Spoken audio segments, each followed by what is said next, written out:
Namaste. All right. So let's do a little recap on Fire Flower Qi Gong. So this is a practice we're going to start with, and this was founded by my teacher, Umar Sharif, and just myself here. There we go. Framed. So here we go. So Fire Flower Qi Gong is a unique system, and it is based on a very ancient practice out of China called the 8 brocades, also known as silk reeling or weaving exercises.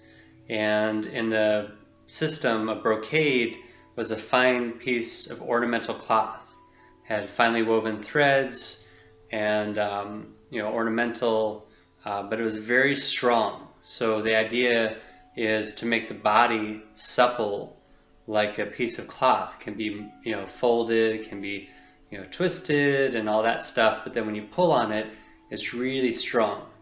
So these 8 brocades were originally 12 brocades, and then was scaled into a set of 8 that my teacher learned from Grandmaster Alan Lee once he migrated from China to Hong Kong to New York in the 60s.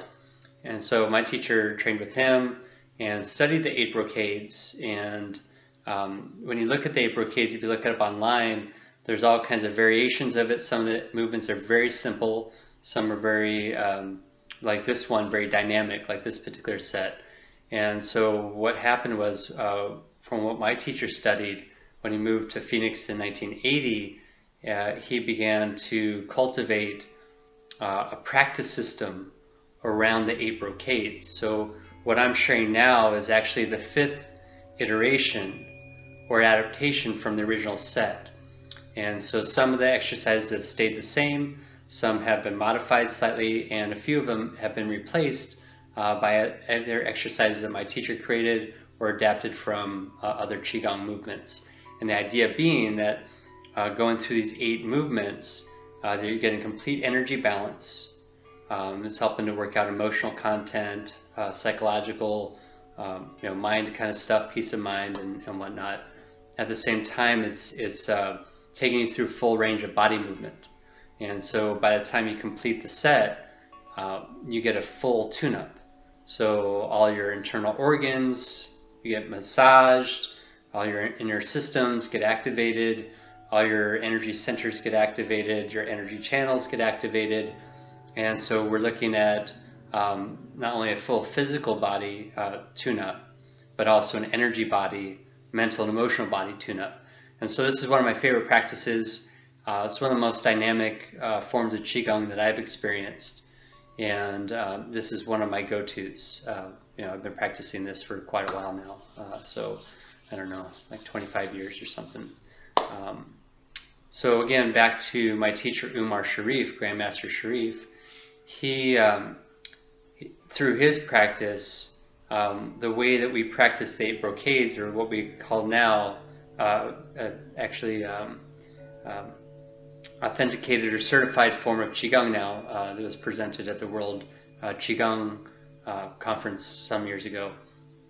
But basically, taking these individual movements and stringing them together with transitions in between.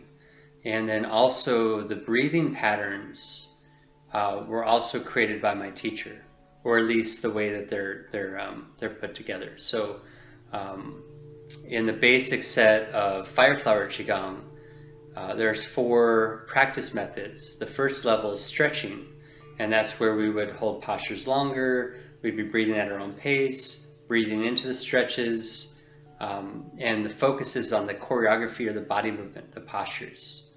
Right, and it's a low level of meditation because once we get into the body movement, once the mind is focused on what's my body doing, we're less likely to be having that internal chatter or thinking about our future, worries about what's to come, or caught up with our past story, and we really become in the moment. So it's kind of a first stage of meditation where the brain is able to shift brainwave patterns from high activity beta state into light meditation alpha state. So slower cycles of thought per second, and more aware of the inner world. So that's very important, especially these days when we're so outwardly focused, as well as you know.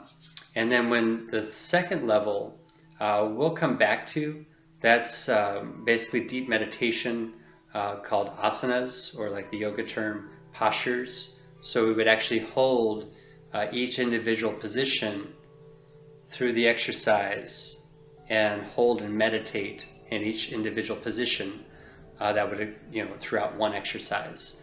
So it takes a little bit more skill, a little bit more focus.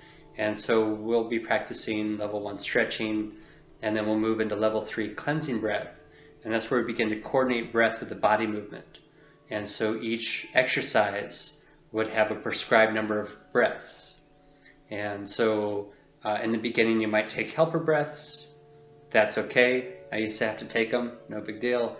But over time, you acclimate to controlled breathing, and controlled breathing under pressure, or being in some kind of dynamic posture or movement while controlling your inhales and exhales.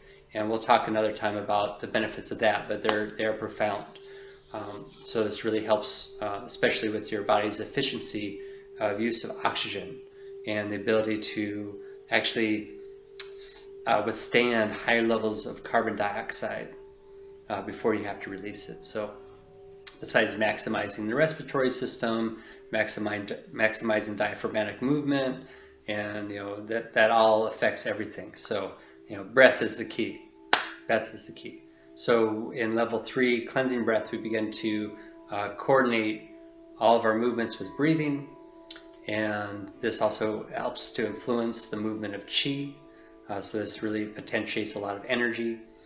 And so that's level 3 cleansing breath. So again, we're using the body movement as a catalyst or a form for physical health, fitness, wellness, healing, things like that. But then when we get into cleansing breath, we're really kind of upping the level. And then in turn, because of the level of concentration it takes to control your breath during movement, it also helps to shift our state of meditation. Then the final phase of training is using fire breath. And we'll talk about fire breath another time, but this is another level of practice. And so, hence the name Fire Flower. Fire, internal dynamic, flower, external beauty. And we're also using what we call fire breath, or fire flower breath. And it's not the yoga fire breath that you may be familiar with, but it's a combination of pressurizing the breath by making a S sound, by putting the tongue against the palate and resisting the exhale. So it pressurizes the system. At the same time, we contract our muscles. And so this is bringing an alignment, or maximizing the benefit of lungs, metal, the element associated with the lungs, metal, and the sound associated with it, like you're saying something that sounds like a snake. And at the same time, we're contracting all of our muscles, and so that works the heart. And the heart, the element is fire. So we're fire flower. We're using this combination at level 4 fire breath.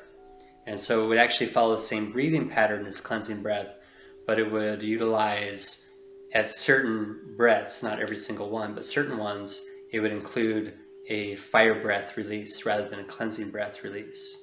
And then that fire breath would be at light tension, medium tension, or hard tension, depending on the particular exercise, and always relative to what's right for you. So not everybody even ever goes to hard tension, or their hard tension is, the hardest that's right for them might just be light or light medium. So, but we'll get into those details. But all of this is to support our health. It's all to maintain and maximize our health potential for healing, and again, conditioning the body to release density, to release stagnation and blocks, which could be emotional, psychological, physical, all the above, spiritual. And so as we're squeezing the sponge, as we're tensing and releasing, as we're moving the body, stretching, expanding, and contracting, as we're compressing areas of the body and expanding other areas, we're taking the body on a journey and reminding the body what it has the potential to do. And so while this is taking place, it's actually calibrating your body at a higher level, not just physically, but also energetically. So we really become, it's not like you pack extra chi in. Well, you kind of do. Well, okay, yeah, you do. So you can store more chi, but you become a greater conduit, and your power centers become more full, greater capacity. So the idea is that as we're going through these exercises, we're reconditioning and really aligning us with our original blueprint, energetic blueprint, or true essence, and so all that good stuff. So this is one of my favorite practices, and actually lately I've been teaching 9 exercises. So what is being currently taught is the 8 brocades, or the 8 exercises of Fire Flower. There's a 9th exercise, which used to be the 8th exercise on a previous set, which I love. So now I've been doing 9 exercises. So I'll be sharing that with you. And so a little history on Fire Flower Qi Gong, and I hope you love it as much as I do. Throughout my years of practice, in the beginning, first 3 or 4 years, I got to experience it during Kung Fu training. And I hadn't formally trained in Qigong, but Qigong was always a part of our traditional Kung Fu practice, and the other, my other teachers as well, coming up through other teachers before I met my current teacher back in 1995. So this set, once I formally learned it, I practiced it every day for quite a while. And, it's not always necessary to practice it every single day, but more the merrier. But I find that like 5 days a week, unless I'm doing like a training goal, which in case I might do 21 days straight, 33 days straight, 108 days straight, depending on what I'm looking for, then I would actually be, consistent with daily. But otherwise, 3 to 5 days a week is more than enough to remind your body of its health potential and to maximize your energy. And then again, once we learn to cultivate, we can channel that energy, and then we can move it inside and outside the body. So lots of fun, and we'll go through exercise 1, pushing the sky. Peace and love.